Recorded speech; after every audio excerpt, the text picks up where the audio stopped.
Primeiro livro dos Reis, capítulo 9.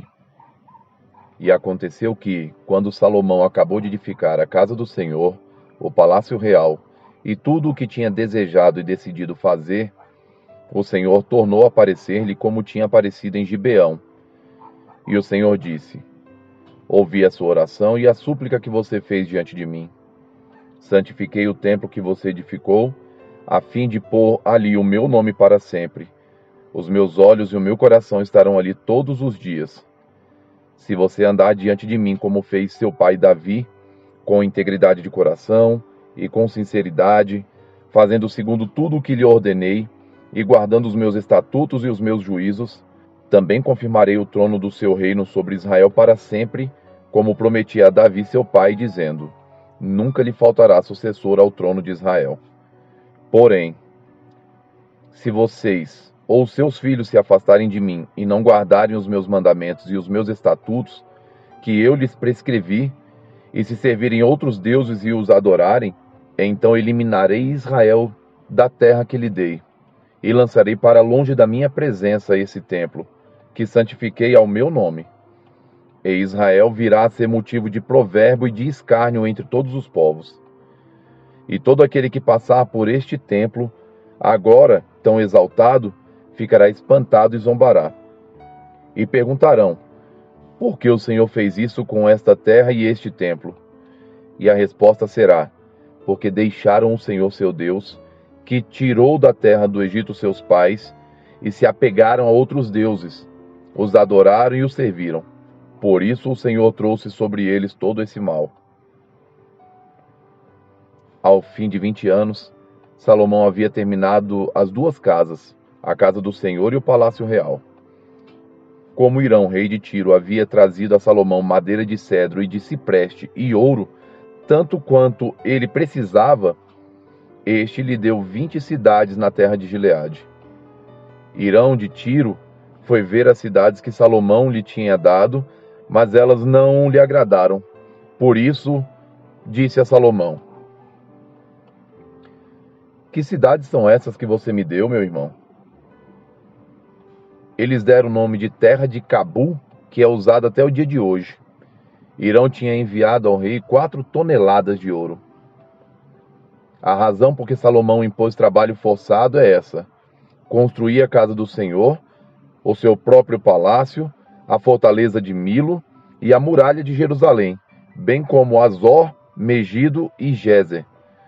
Porque Faraó, rei do Egito, havia atacado e conquistado Gézer, queimado a cidade e matando os cananeus que moravam nela, entregando-a como dote à sua filha, mulher de Salomão. Assim, Salomão reconstruiu Gézer, Bet-Horon de baixo, Baalate, Tadmor, no deserto daquela terra, todas as cidades armazéns que Salomão tinha, as cidades para os carros de guerra, as cidades para os cavaleiros, e o que desejou, enfim, construir em Jerusalém, no Líbano e em toda a terra do seu domínio. Quanto a todo o povo que restou dos amorreus, heteus, ferezeus, heveus e jebuseus, e que não eram dos filhos de Israel, e aos seus filhos que restaram depois deles na terra, os quais os filhos de Israel não puderam destruir totalmente, esses Salomão reduziu à condição de trabalhadores forçados até hoje. Mas Salomão não obrigou nenhum israelita a trabalhar como escravo.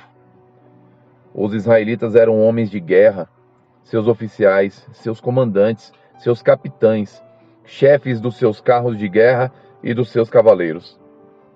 Os principais oficiais que estavam encarregados da obra de Salomão eram 550, que tinham a seu encargo o povo que trabalhava na obra. Quando a filha de Faraó se mudou da cidade de Davi para o palácio que Salomão havia construído para ela, então ele construiu Milo. 3 vezes por ano Salomão oferecia holocaustos e sacrifícios pacíficos sobre o altar que havia edificado ao Senhor e queimava incenso sobre o altar diante do Senhor. Assim, ele terminou a construção do templo. O rei Salomão também construiu uma frota de navios em Ezion-Geber, que fica perto de Elate, na praia do Mar Vermelho, na terra de Edom. Irão enviou com aquela frota os seus servos, marinheiros conhecedores do mar, para acompanharem os servos de Salomão. Chegaram a Ofir e de lá trouxeram para o rei Salomão mais de 14 toneladas de ouro. Oséias, capítulo 11. Quando Israel era menino, eu o amei, e do Egito chamei o meu filho. Quanto mais eu os chamava, tanto mais se afastavam de mim. Sacrificavam a Baalins e queimavam incenso às imagens de escultura. Mas fui eu que ensinei Efraim a andar. Tomei-os nos meus braços, mas eles não entenderam que era eu que os curava. Atraí-os com cordas humanas, com laços de amor. Fui para eles como quem alivia o jugo de sobre o pescoço e me inclinei para dar-lhes de comer. Não voltarão para a terra do Egito, mas o assírio será o seu rei, porque se recusavam a voltar para mim.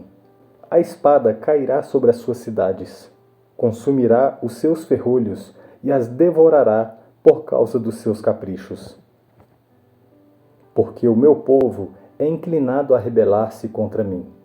Se são chamados para dirigir-se para o alto, ninguém o faz. Como poderia eu abandoná-lo, Efraim? Como poderia entregá-lo, Israel? Como faria com você o que fiz com Admá? Como poderia fazer a você outra Zeboim? Meu coração se comove dentro de mim, toda a minha compaixão se manifesta. Não executarei o furor da minha ira, não voltarei para destruir Efraim, porque eu sou Deus e não homem. Sou santo no meio de vocês. Não virei com ira. Seguirão o Senhor, que rugirá como leão.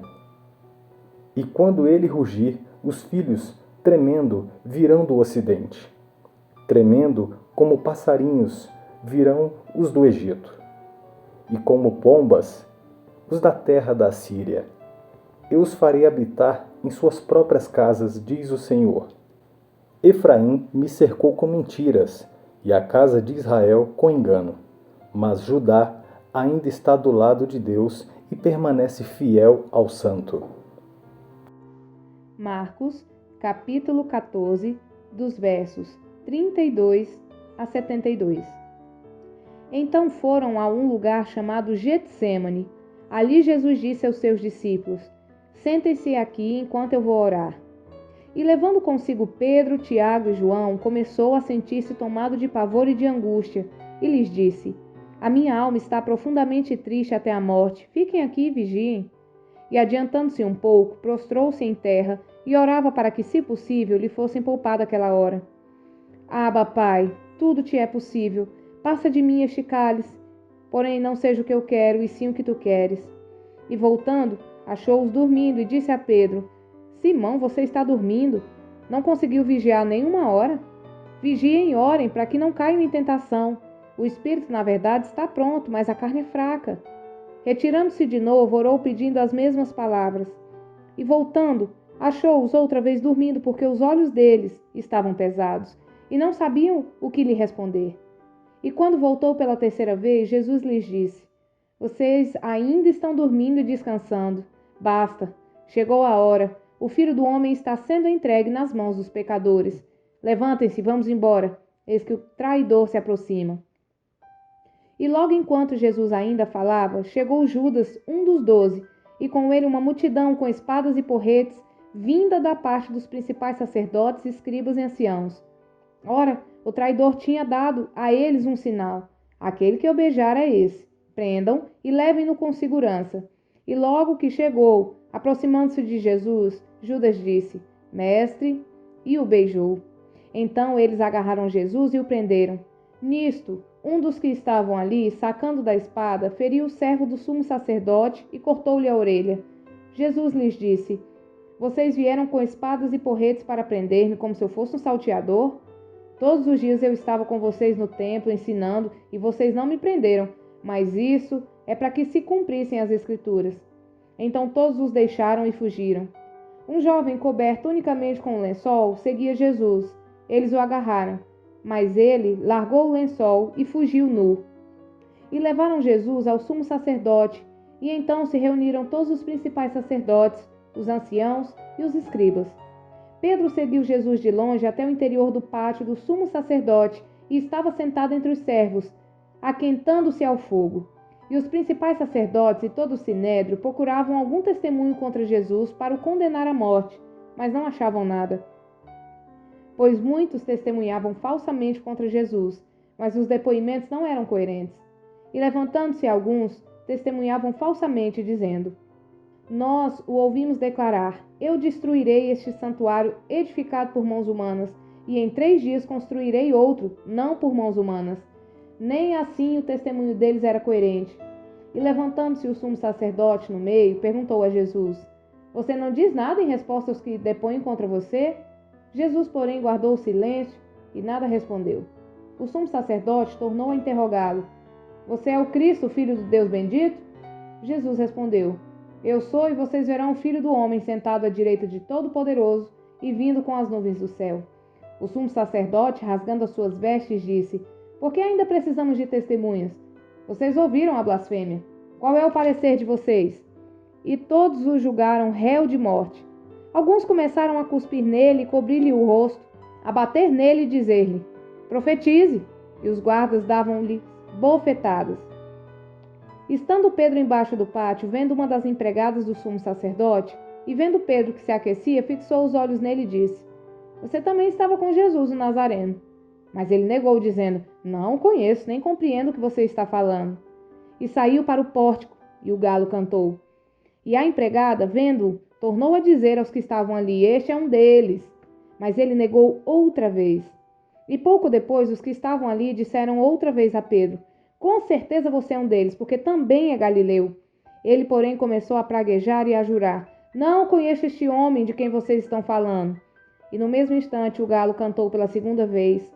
Então Pedro se lembrou da palavra que Jesus lhe tinha dito: Antes que o galo cante 2 vezes, você me negará 3 vezes. E caindo em si, começou a chorar. Curta, comente E compartilhe.